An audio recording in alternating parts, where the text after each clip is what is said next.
your thoughts about defining leadership as a social influence?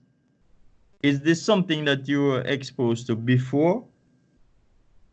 Or or should I say, have you looked at leadership in this regard before? I'd like a response.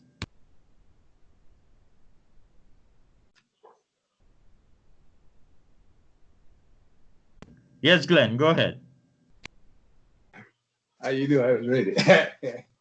Yeah, we've looked at leadership in terms of its social influence. In fact, we thought that was the most powerful and sort of attractive element of the whole aura of leadership. We think it had to be inspirational and motivational.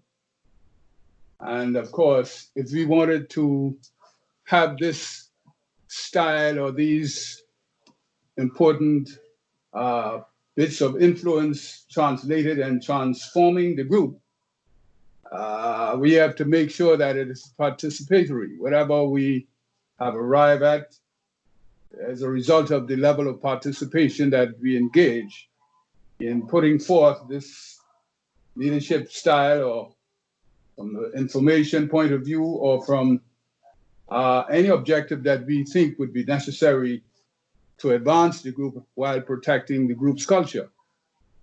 And so, yes, we in Turks and Caicos did see leadership in this light, and we hope that we can really move that understanding even further. Hello? Is there anyone else? Yes, sorry. Is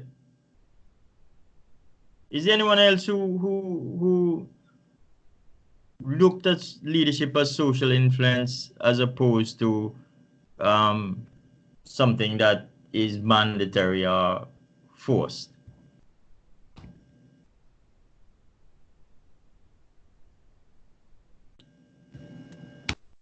Can you anyone? Good, Maria. Me?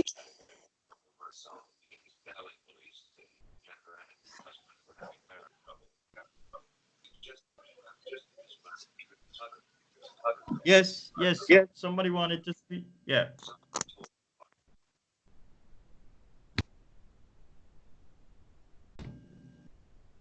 Maria.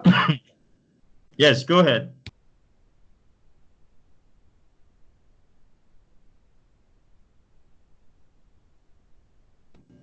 So, Kejiana, was there anything in this particular session that caught your attention about leadership as you look at your situation in your organization?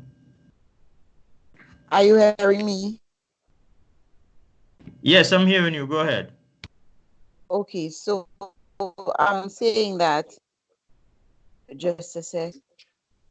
Okay, yes, a lot of things stood out, or a lot of things were re-emphasized, really, especially in terms of leadership as a social influence. And it was not meant just emphasize the difference between being a leader and being a manager. And that is very important in ensuring that persons that you create as a leader, you create that level of buy-in, so that you can do the sort of you need organizations, because as a leader who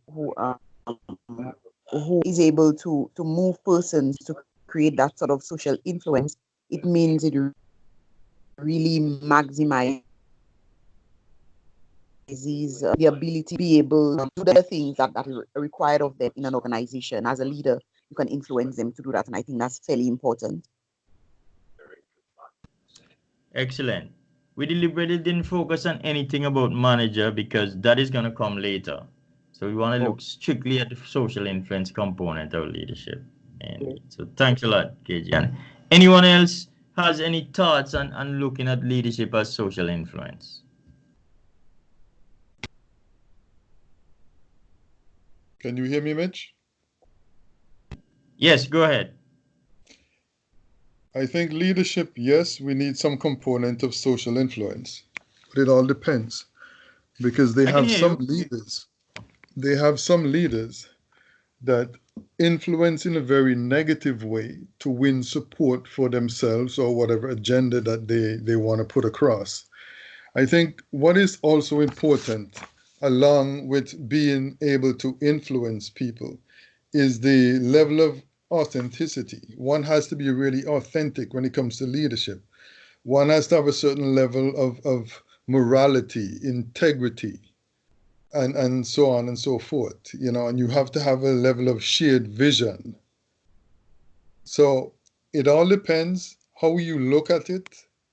And I would say, yes, social influence is a part of leadership, but it has to be authentic at the same time.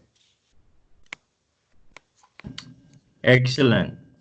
So you draw from certain parts of the presentation where we look at the issue of what is desired in leaders of today. Yes. So there's the issue of collaboration, the issue of sharing power with the group, the issue of having genuine regard for the other members of the group, and the issue of collaboration, collective interests. Excellent. So perhaps one more question before we go into the general discussion, and I entertain your questions as well. So the other question I want to ask is, what are your thoughts on leadership as a continuum? So sometimes in organizations, we have people who inspire a group, inspire others, inspire a group, make a vision, we all get on board for that vision, and then along the way, the leader disappears. So how do you look at the issue of leadership as a continuum?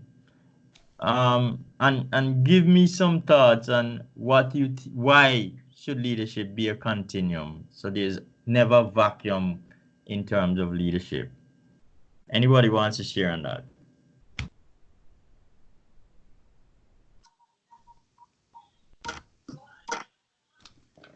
Can I have a go at it, Mitch? Sure, Gary, go ahead. Beautiful. Yeah. I think inherently the organization should be something that lasts for a very long time. The organization should live beyond all of its members. And in that case, leadership has to be continuous. So it's quite important that you should always have an understudy at all times, just in case that leadership falls out. God forbid, he might get a job in the Arctic and he wants to go and live 6 years in the Arctic, so you have to have someone to take over. So during the process of leadership, one has to ensure that there's continuity, and to ensure that continuity, you have to have understudies. That's my contribution.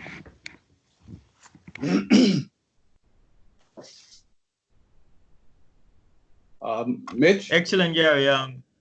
Yes, go ahead.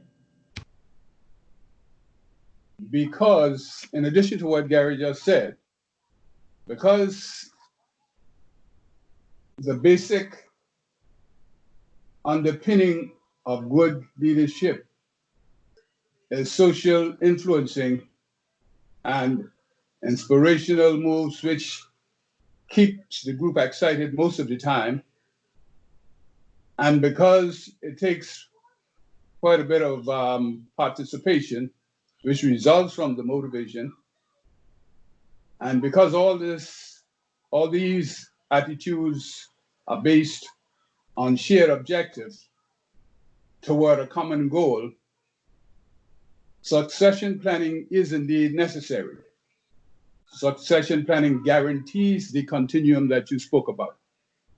And so therefore, it is very important and very essential that in the light of the leader being very impactful, but will come a time when he needs to demit office for whatever reason, It's important that the succession planning takes into consideration all these essential elements of continuity in the leadership style that has been relatively successful. That's my take. Excellent, Glenn. Excellent. Now here it is. So this is one of the reasons why the Cnfo is keen to do this leadership stuff, so that we understand leadership is a continuum. So we want to build leaders continuously. Yes? So I want to hear from Susan, Tyler, and Lewis. Let's see. What are your thoughts on sorry. What are your thoughts on first the social interest component of leadership, but also what are your thoughts on how leadership is conducted? So we start with Susan.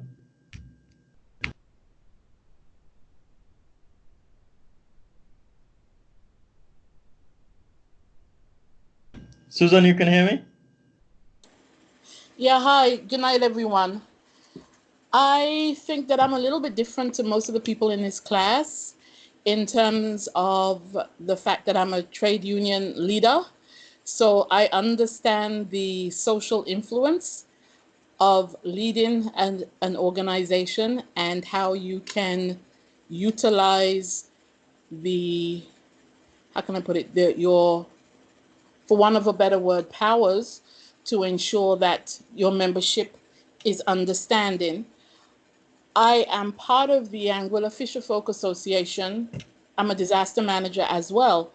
And we just completed a small grants project with Canary. And I can tell you that getting the fisherfolk together was difficult for them to understand what it is that we were trying to do. They have been trying for a lot of years to get together. And because we concentrated on safety at sea, and because I knew what I was talking about when it came to that, I think that we gathered about maybe about 20, between 20 and 25 persons, and they are now going out and talking to their other colleagues, their other fisherfolk, about coming together, because it's something that's needed. Because you're so right, the blue economy is a big threat. And when I read a report on Anguilla and I saw what they wanted to do with our fishermen, I went to them and said, you know, hey, this can't happen. You have to be in charge. You can't let somebody else come in and be over your waters. But they're so disjointed, but trying to bring them together to lead them forward. I hope that I've answered the question. Yeah, beautiful, Susan. Thanks. Okay. So Tyler and Lewis, before we go into your questions to me, what are your thoughts on the social interest component? And also, I also wanted, so you guys are in organizations now. How do you see the how of leadership occurring? So Tyler. Yeah, good night, everybody. Everybody could hear me? Yes, I'm hearing you. Yes, I can hear you. Loud. Okay, great. Yes, I totally agree with what everybody said so far. Leadership is truly necessary. Great leadership, a matter of fact, is truly necessary with these organizations. When it comes to gathering fisher folks, especially fishermen, it requires a particular skill set.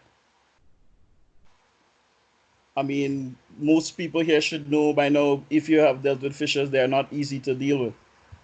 So I truly believe, especially with the social aspects, that you need adequate leadership skills when you're dealing with people like that.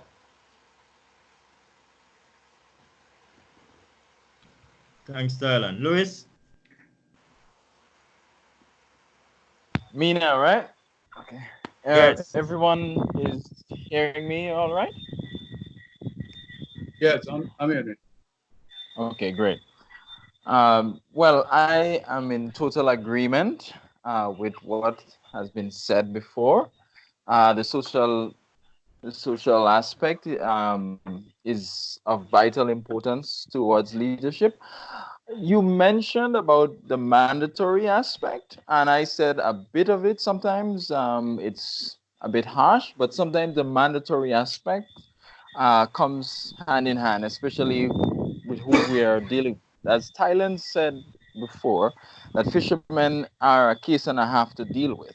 So most of the time, Mitch, like how you know me, I'm a easygoing person. Man, most of the time, fishermen wouldn't, or other people would like to take this easygoing attitude for granted, you know, and most of the time, you would have to toughen up in order to get things done, even to get certain things mandatory. I could even remember that even when there were certain measures being put in place, some of the fishermen were saying, look, we do not mind if we get penalized, but don't take away certain privileges from them. So, I mean, you have to go sometimes to the extreme for them to really realize that you're serious about going forward or so, and they need to comply. Sometimes we do not like using excessive force, but sometimes for the nature or the kinds of people you're dealing with, sometimes some mandatory or excessive force is necessary, but it's not something I would like or anybody would like for that matter. So one of the thoughts on that, Louis, is that of the different styles of leadership, most leaders employ different styles at different times, but there's a Yes. predominant style. So your predominant style may be democratic, but in certain Yes. situations, you may need to use an authoritarian style. Yes? Yes. So that was your... Correct. Yeah. Correct. Correct. I want to thank you all for... Yes, is there somebody else who wanted to comment? Could I chime in a bit for a moment? Yes, go ahead, Glenn. Regarding the statement just made and your reaction and use of the word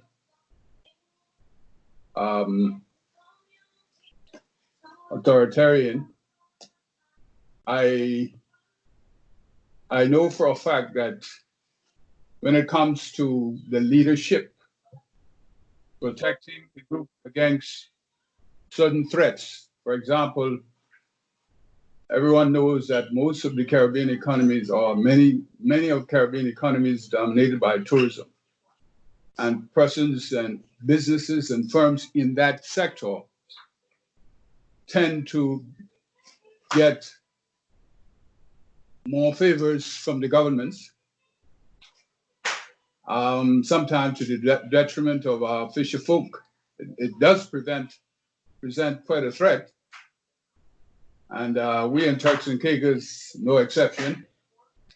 But those of us who understand pragmatism, we use a very pragmatic approach when it comes to representing our fishers' culture in terms of access and equity from the government, whereby we want to advance the food security aspect as well as to empower our fisher folk. And we have been known to stand up and be as pragmatic as we can to ensure that fisher folk rights are recognized. We have not, as Mitch would know, we have not completed our major project that we were in fact engaged in from this going on 4 years or more because of threats from the persons who are in charge of the land in Turks and Caicos. That's being sought out constitutionally right now. We made that a major plank in the Constitution in order to loosen up some of the authoritarian methods that were used to keep small folk out of the loop. And so we just use a bit more aggressive in our style and leadership to make sure that we accomplish these goals. But the good thing about our style in that regard is that that is shared, because just about 90% at least of those persons in the group understand that certain things have to be done and they have to have access and equity in the value chain to make sure that they benefit. And so we didn't have any problem with that. We still see a threat from the blue economy, and we have a way of dealing with things like that. Once we can get the majority of the group on board, they will support your leadership style when it comes to motivation and participation, so long as the vision is shared. And so we have been quite cognizant of the fact that there is a particular style that is best suited for individual groups. And so we try to maintain that, bearing in mind that if we want to continue that, it has to be shared by everybody. And so I believe that that is the direction which we should follow. Beautiful. Thanks, Glenn. Okay, so for the next couple minutes, not a lot, maybe